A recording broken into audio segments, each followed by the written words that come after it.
Another thing we did in terms of the relational part is work with the leaders in the community, certainly parents, the PTA, that kind of thing, but also the mayors of the municipalities that comprised the school district, with the chiefs of police, with other leaders, the ministerial association, believe it or not, because they are very important in community leadership, and had wonderful relationships that developed into actually an organization that adopted a logo that was representative of the fact that all of the parts of the community were working together towards success for every student.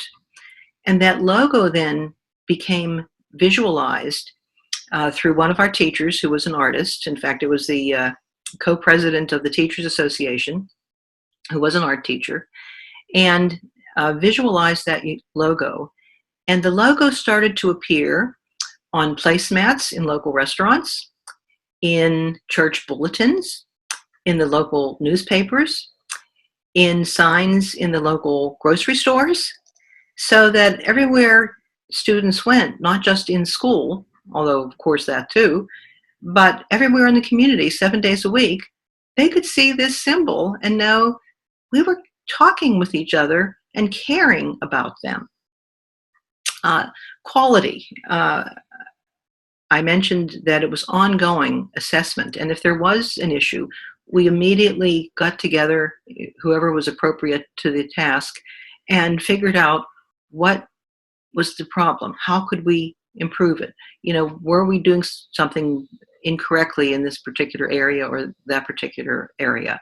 So that it was constant, ongoing, what we called continuous progress, both in learning for the students. We did use technology as it existed at that time that was kind of a help tutorial to help students be able to gain some extra exercises in math or reading or whatever it might be.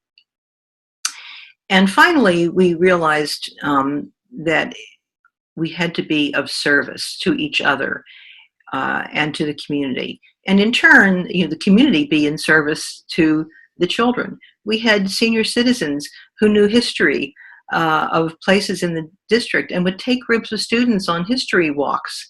It was just an incredible time. I could go on, but if you hear in what I'm saying, and if you know anything about the Total Leaders Framework,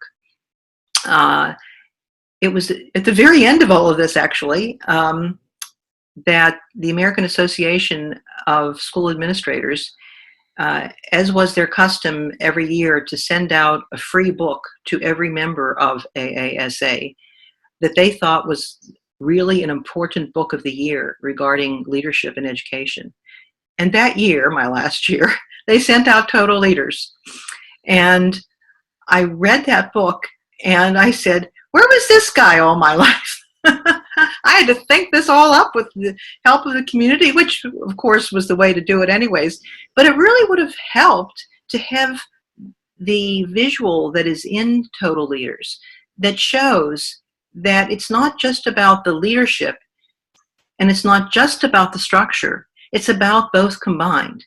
And the Total Leaders visual that shows the relationship between vision, mission, values, goals, and then the people, processes, procedures, structures that must be in place to carry that out. And then, in turn, also connects that to 6 pillars of leadership, including vision, relational, authenticity, quality, service. We added another one, communication, with Chuck's blessing. But it gave us a way now to talk about why we did what we did and how we did it.